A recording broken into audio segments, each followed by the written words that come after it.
C'est maintenant Crime Story, les rendez-vous d'Alfred Hitchcock racontés par Serge Sauvion. Aujourd'hui, La tondeuse de Virginia Lang.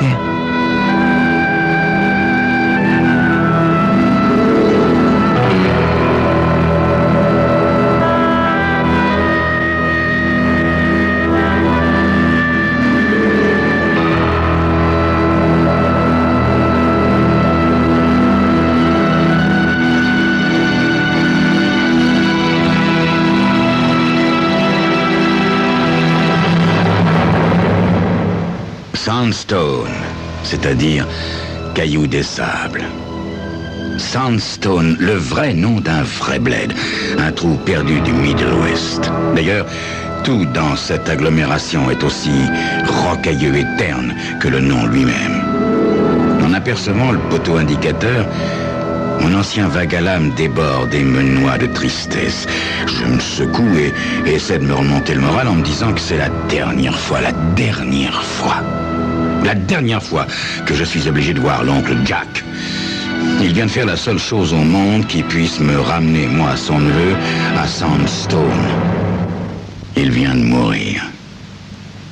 Je n'ai pas encore de détails. Je sais qu'il a eu un accident quelques semaines auparavant, et puis hier, l'appel de Tante Jeanne. Pauvre gentille Tante Jeanne, si incapable, qui n'a pu, comme moi, s'évader de Sandstone et d'oncle Jack. Sans doute est-ce pour cela qu'elle a tiré un rideau impénétrable et doux entre la vie et elle. Et qu'elle va à la rencontre des ombres qui se déploient sur ce rideau, un bon sourire aux lèvres, à la main une tasse de thé qu'elle ne manque jamais de leur offrir. Elle a dû être belle autrefois, cette jeune sœur de mon père disparu. Et je n'ai jamais compris pourquoi elle avait épousé Jack Tanner. Peut-être lui aussi a-t-il été attirant à une certaine époque. Pourtant, même à ces rarissimes moments de générosité, je n'ai jamais pu imaginer une expression jeune ou avenante sur ce visage de tyran coléreux, intolérant et égoïste. Aussi, me faut-il faire un certain effort pour briser le cours de mes pensées et ressentir à son égard un semblant de gratitude. Après tout, il a quand même permis à Tante Jeanne de me recueillir à la mort accidentelle de mes parents, n'est-ce pas? Malheureusement, je ne me souviens que de son consentement irrité et grognon quand Tante Jeanne, ma seule parente, avait décidé de m'élever. Il y avait aussi sa manière avare de me donner parcimonieusement mon maigre héritage. C'est que je ne portais que des vêtements bon marché, faits à la maison, et mon enfance n'a connu ni bicyclette, ni patin à roulettes. Encore moins le cinéma. Quant à ma majorité, j'ai reçu comme héritage la moitié seulement de ce qui m'était octroyé. J'ai refusé toute comptabilité qui se serait immanquablement transformée en sordide compte d'apothicaire. Je ne demandais qu'une seule chose, m'enfuir. C'est ainsi que le jour de mon 18e anniversaire, le lendemain de Noël, il y a 5 ans, je suis parti. Pour ne plus revenir. Jusqu'à aujourd'hui. En quittant cette partie sordide du centre de la ville, je tourne dans la rue qui ne semble pas avoir changé en 5 ans. Sandstone, immuable comme la pierre. Cependant, en m'approchant de la maison de Tante Jeanne, je constate un changement. Oui, la maison voisine a brûlé et seule une petite partie est restée intacte. On a cloué des planches du côté carbonisé et elle paraît habitée. Je regarde la grande allée qui descend à pic en formant une longue boucle devant la partie en ruine pour remonter jusqu'à la rue. J'essaie de me rappeler qui vivait là. Quelqu'un qui avait plusieurs enfants en bas âge, me semble-t-il, parce que l'oncle Jack était furieux lorsqu'il venait sur la pelouse ou qu'il lançait des balles dans notre direction. J'emprunte l'allée de Tante Jeanne, arrête mon moteur et considère la maison qui me semble moins sinistre que dans mon souvenir. Une maison soignée, au bardeau fraîchement repeint, agrémentée d'une vaste pelouse. La porte d'entrée s'ouvre, tandis que je reste assis au volant. Tante Jeanne apparaît. Mon cœur fait un bond dans ma poitrine. Je reconnais immédiatement son regard myope et indécis, et je lui fais signe. Elle vient à moi lentement, souriant à sa manière gracieuse et mystérieuse, et j'imagine presque qu'elle tient une tasse de thé en main. Je cours vers elle et les larmes me montent aux yeux, tandis qu'elle me serre dans ses bras. Puis, avec une vivacité nouvelle, elle me pousse dans la maison où deux femmes au visage vaguement familier s'affairent. Nous nous asseyons sur le sofa au ton fané. Elle me sourit timidement en me prenant la main, non point pour y chercher du réconfort, mais, me semble-t-il, pour me souhaiter la bienvenue. Je n'ai pas très envie de parler d'oncle Jack, mais je me sens obligé de le faire. Dis-moi, tante Jeanne, comment est-ce arrivé ? Elle paraît tout d'abord surprise, comme si sa pensée était fixée sur des sujets plus gais. La moins affairée des deux femmes nous apporte du thé et, tandis que nous le dégustons, tante Jeanne me raconte ce qui s'était passé. Ton oncle Jack était en train de tondre le gazon. Moi, j'étais en train de coudre, bercé par le ronflement de la tondeuse. Et il m'a fallu un certain temps pour m'apercevoir que le bruit du moteur était devenu très aigu et provenait du même endroit. Alors, je sors jeter un coup d'œil et je vois tout d'abord la tondeuse renversée sur le côté et l'éclair de la lame tournant à vide dans le soleil de midi. Ton oncle Jack était étendu à côté avec le voisin de la maison brûlée penché sur lui. Le temps d'arriver, il avait éteint le moteur et prenait Jack dans ses bras pour le porter à la maison. Mais il était encore vivant. Le docteur est arrivé immédiatement, lui a administré les premiers soins en attendant l'ambulance. Mais où était-il blessé ? Dis-je malgré moi. Sa main. Il avait perdu sa main droite. J'ai attendu des heures dans le hall de l'hôpital avant d'apprendre qu'il était complètement paralysé et privé de la parole. Tu sais qu'oncle Jack était déjà en traitement pour sa tension. Le docteur a conclu que le choc lui avait donné une attaque cérébrale ou quelque chose dans ce genre-là, je ne sais plus. Avant de mourir, il a essayé plusieurs fois de me dire quelque chose, mais le pauvre ne parvenait qu'à bégayer. À moins que ce ne soit autre chose, je ne sais plus. De l'avis du médecin, cette frustration, comme on dit, qu'il éprouvait à ne plus savoir parler, a été la cause de la dernière congestion qui l'emporta. Ah, dis-je, ne trouvant absolument rien d'autre à dire. Il est l'heure d'aller lui rendre nos derniers devoirs, ajoute tante Jeanne en regardant sa montre.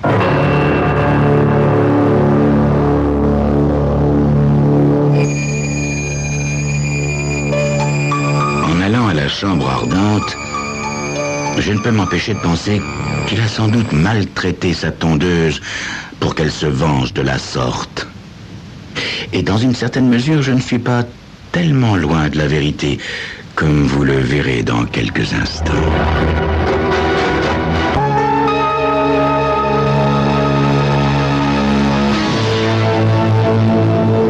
Nous montons dans ma voiture et nous nous rendons à l'église où se déroulent les funérailles. Les bancs sont tous occupés. Non pas, pensais-je, par respect pour l'oncle Jack, mais parce qu'à Sandstone, la coutume veut que tout le monde aille à tous les enterrements. Tandis qu'on nous conduit avec déférence vers les premiers bancs qui nous sont réservés, à quelques pas seulement du cercueil d'un gris acier, je vois des visages que j'avais complètement oubliés. Des gens auxquels je n'avais plus pensé depuis 5 ans, et j'échange avec eux un salut grave. Soudain, un visage attire mon attention l'espace d'une seconde. Le visage d'un homme grand et squelettique, aux yeux creux empreints d'une tristesse sincère. Je me demande comment il peut se trouver quelqu'un pour regretter l'oncle Jack. Après un interminable office, tout le monde se lève pour défiler lentement devant le cercueil. Mon esprit vient de vagabonder tellement loin de tout ceci que j'ai oublié cette dernière obligation. J'ai, je l'avoue, un mouvement d'horreur et me tient à l'écart un peu en arrière. Malheureusement, Tante Jeanne se tient à mon bras avec une affectueuse ténacité, et tandis qu'un jeune homme au costume sombre me pousse en avant. Il m'est tout à fait impossible de ne pas passer devant le cercueil ouvert et de voir une dernière fois cet oncle dont je m'efforce d'oublier le visage depuis 5 ans. Nous nous arrêtons et j'essaie de toutes mes forces de ne pas fermer les yeux, le visage crispé de dégoût, par égard pour Tante Jeanne pendue à mon bras. Malgré toute l'habileté des croque-morts, il a conservé un air d'arrogance et de cruauté dans le pli de la bouche, à tel point que je crois voir son regard égoïste et dur me fixer derrière ses paupières closes. Je me détourne de son visage pour considérer ses mains jointes. Enfin, sa main. Seule la gauche est visible, bien entendu, ne cachant pas entièrement l'extrémité vide de la manche droite de son veston. Tante Jeanne surprend mon regard, mais ne dit mot. Une fois dehors, je respire une grande goulée d'air glacé jusqu'à ressentir un léger picotement dans les narines. Tante Jeanne me serre le bras et me murmure sur un ton empreint d'un certain étonnement.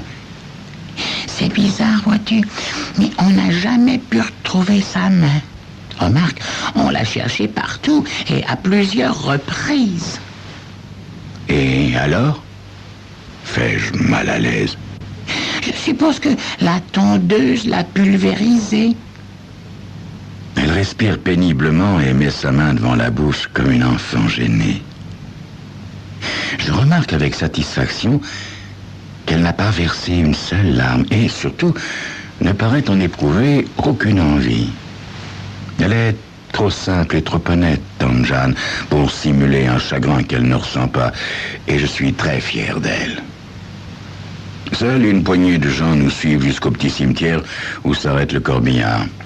Les formalités simples sont vite terminées, et je remarque le geste presque distrait de Tante Jeanne lorsqu'elle se détourne, sitôt la rituelle poignée de terre jetée.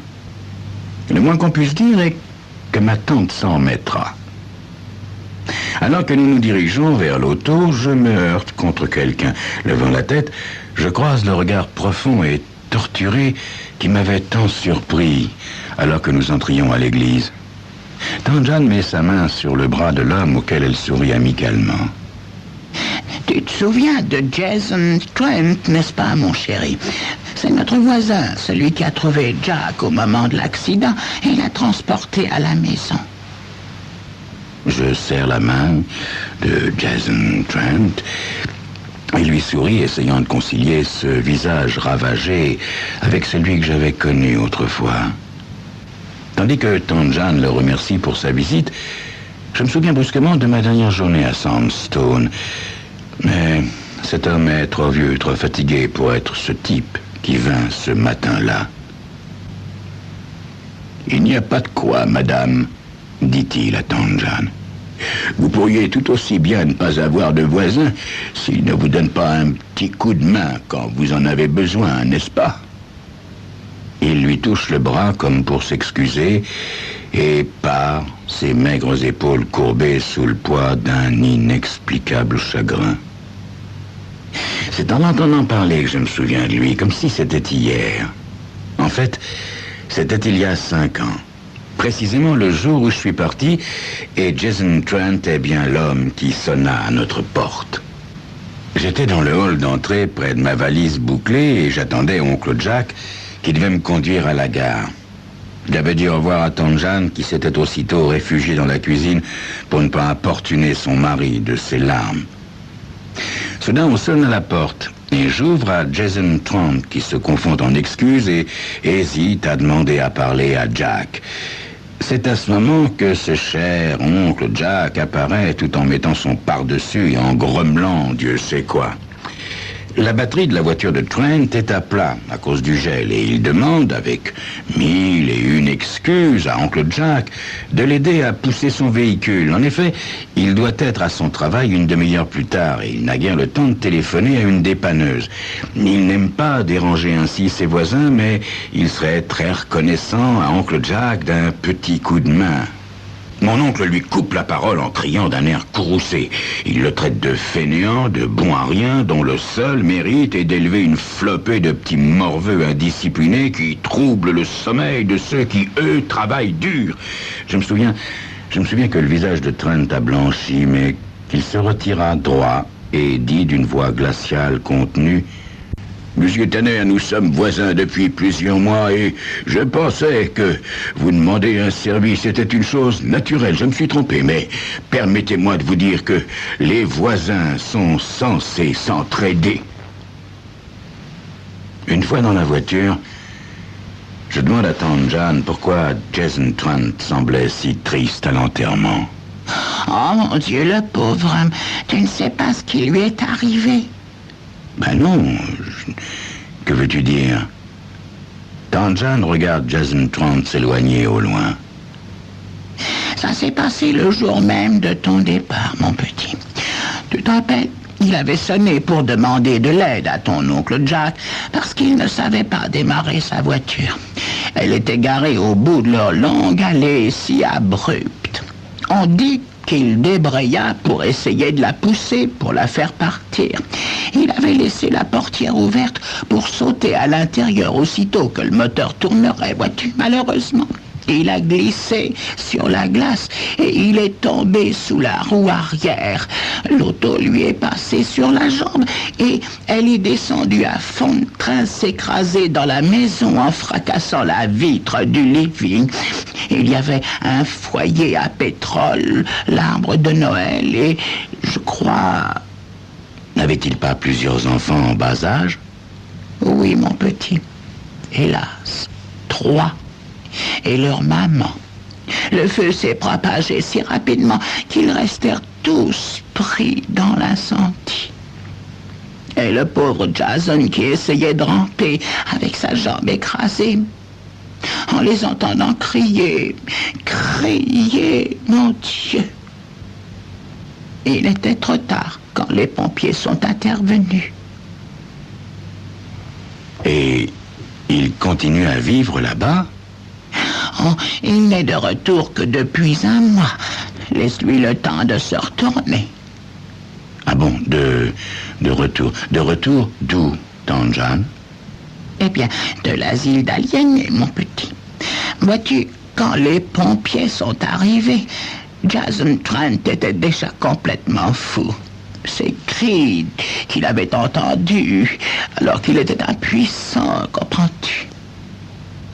Et maintenant? Oh, maintenant, il semble remis. Il a fait arranger une partie de la maison en attendant le moment où il pourra la faire reconstruire et la revendre. Il a arraché toutes les mauvaises herbes qui envahissaient la cour. En fait, il était en train de sarcler avec son coutelas le jour où Jack a eu son accident. Oh non! Si. Je viens soudain de me rappeler ce que Jason avait ajouté avant de prendre congé de Oncle Jack 5 ans auparavant, le jour de mon départ. C'était: attendez donc un peu, monsieur Tanner. Vous aurez peut-être un jour besoin d'une main pour vous secourir.